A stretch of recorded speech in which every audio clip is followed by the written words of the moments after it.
So what's up YouTube? Welcome to the channel. And today's ride is going to be a little bit interesting. Sunday early morning ride, and we are going to a place called Keesara Gutta.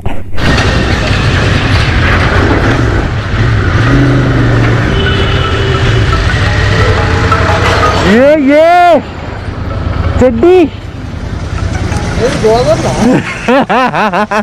ఏ తగిలిదిరా అది మొన్న పడ్డా లేదు ఇప్పుడు కాదు మొన్న అదే నిన్న sorry fresh ఉండు ఏంది ప్రసాదం గీసాదం తీసుకొచ్చిన వచ్చేది ప్యాక్ చేయమంటే మా వైపు కవర్లో పెట్టింది మళ్ళీ వర్షంలో తడిచిపోతుంది కదా గోప్రో రా అది వాటర్ ప్రూఫ్ ఏంటది వర్షంలో తడిచిపోతుంది మా దగ్గర కూడా ఉన్నాయి మౌంట్లు బోబో మౌంట్ మీ దగ్గర కాదు మా దగ్గర కూడా ఉన్నాయి బాబు ఏది చూసినా అది క్రాష్ గార్డ్ కొత్త నిన్ననే వేయించిన క్రాష్ గార్డ్ సో కొంచెం యాక్సెసరీస్ అన్నీ చెక్ చేద్దాం ఇవాళ నీ బండికి నా బండికి నువ్వు లక్షలు పెట్టినావు కదా నేను లక్షలు పెట్టినావు కదా సో ఎక్కడ ఇట్లా ఉండాలని అందుకే ఇప్పుడు ఫ్రెష్ ఉండి అందుకే అదే ఫస్ట్ మోటో బ్లాగర్ చెడ్డి పైన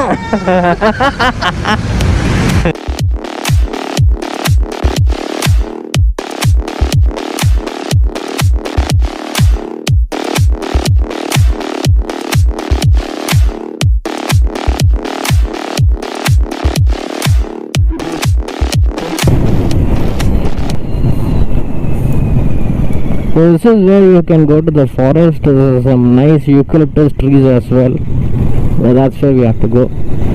And this goes to the Gutta, to the viewpoint which is on top of that. So there are basically two hilltops. One is for the temple and most of the film shooting happens in that. And then behind that there's one more hilltop which is even more bigger than that, and over there you get to see a nice city view which is also really good. చూసి నీ వేటికి అట్లా వెళ్ళిపోగల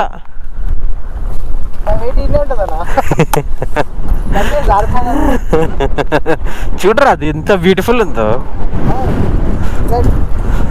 ఏ plastic పక్కంది plastic hat అది చూడరా అది ఎంత క్యూట్గా ఉంది అది స్టీల్ డబ్బా ఇది జర మోడిఫికేషన్ లైట్ వెయిట్ ఉండడానికి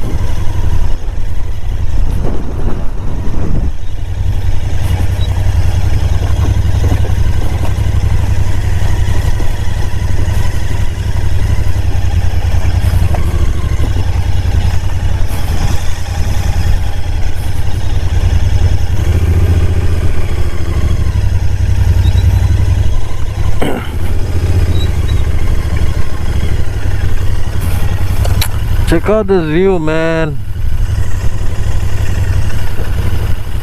Very nice.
forest area that I was talking about, YouTube, that was Keesara, and this is the other side of Keesara, where you can get inside this forest and go a little deep inside for some just casual touring. So that's something we can do. A lot of eucalyptus trees, a nice place.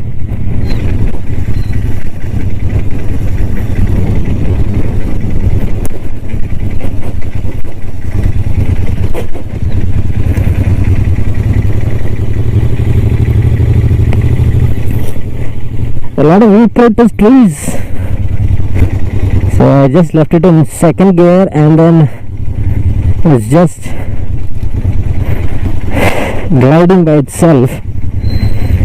So something like the TVS Apache 160, as it has glide through technology, something like that. So GT2. So exploring the nearby forest, Srinivas, those bikes, and I want to see what is exactly on top of these hills, so that we can have an idea as to where we are going. So take a look at the view. Those are the eucalyptus trees from the forest department. Sri Salam is over there, and the hilltop that we have gone through. We have come from there, that direction, all the way, and then came like this through this road. And if you go further, you can explore this area a lot.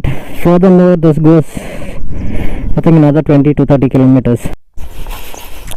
So the Interceptor and the Dominar held up pretty well, even on these off-road patches in midst of this jungle, and also on the rock.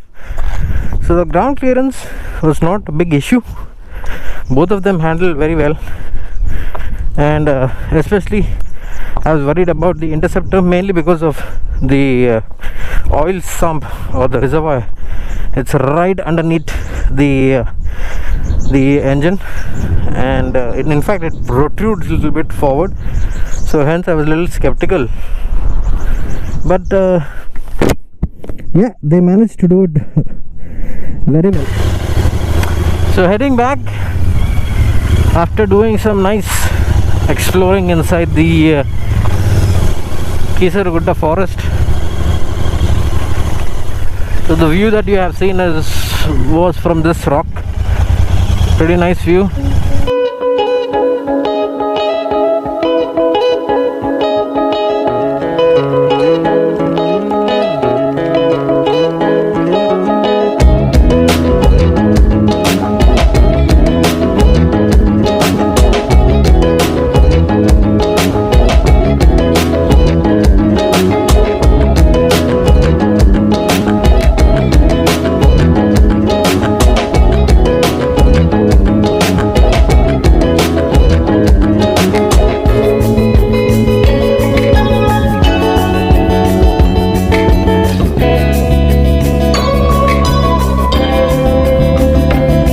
At this beautiful location in midst of this eucalyptus trees and in the forest, we are going to check out a couple of accessories for the Interceptor. So the first and the most important is the engine guard or the crash guard. So this one I picked it up from Amazon from I think RK Designs. The gauge quality is really good, and it also fits on the regular bolts. There's nothing additional that you have to do, but still they will provide the bolts. And this one costed me around I think 15 to 1700. And all the products which I'm going to list out, all the links for the products will be in the description notes. Do check it out. The price may vary.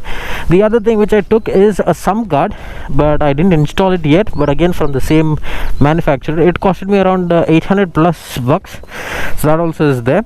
I also took the handlebar risers, which again 800 bucks. I still didn't install it. I have to install it. And the most needed, which is the Bobo phone holder. I took a plain one without the charging cable, because this solves the purpose, because we have batteries and all those things. The other most important one is the rider tank bag, and this is a magnetic tank bag, just clips onto the metal tank for the Interceptor, which is really nice. And I like this product really nice, because it's just a simple, you know, pull and clip system, and I really like it. It solves the purpose. So if we have to fuel up, just do that and then keep it back. Yes, after the ride you do ensure to clean your bike, because there will be some dust residue and it can help or it can scratch your bike.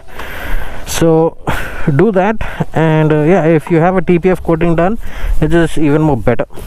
Okay, so the rider tank bag is also one more thing, and this seat cushion. So this is what I think 2000 or 2500. So it is a bubble air cushion. So just open it, okay, and if you feel that the air is going out or to increase or decrease, you can fill it from here and then put it back and zip it. So this certainly aids to churn out more miles, because yeah, the seat of the Interceptor is really bad, and especially when you come to this side, it narrows down further and the cushioning is very less. So to protect your butt, this is a must needed accessory. And also finally, the top box carrier, which also has a backrest integrated to it, roughly costed around 1400 bucks. So the build quality, the gauge which is used, is pretty sturdy, and it also fits to the regular bolts of the Interceptor rear carrier or rear bar. So the fit also is really snugly done, and it is of good gauge and good quality. You can increase or decrease your seat height, which is also nice thing. And as I said, the build quality is really nice. The gauge which they have used is really nice. So around 1700 for the engine guard or the crash guard. Again another 1500 for the sump guard, which I have to install. 700 for the handlebar mount. This one is around 800. 1200 I think is for the charging cable one, but this is I think around 800. Then the rider tank bag, which is roughly around 2300. So that's there, magnetic tank bag. And also this cover, so the tank cover, because I was observing some minor scratches, so I put this tank cover, which also has a phone mount for any emergencies and small rides, so you can use that. And the seat, which again is around 2300 to 2500. So these are the must have accessories that I see for your Interceptor. I will leave the products links in the description notes. Please do check it out. But I feel this sums up the overall must have accessories within a cost, and also which is built very nicely. All these accessories fit very well to the Interceptor. There's no crackling, or there's no out of the world or no other components that you have to install to fix these. They directly go to the bike's original parts. So that's nice thing. Yeah, so that's what it is. So I hope you enjoyed this video. If you do so, please like and subscribe to my channel. This is Kevin signing off, and see you in the next one. Bye bye.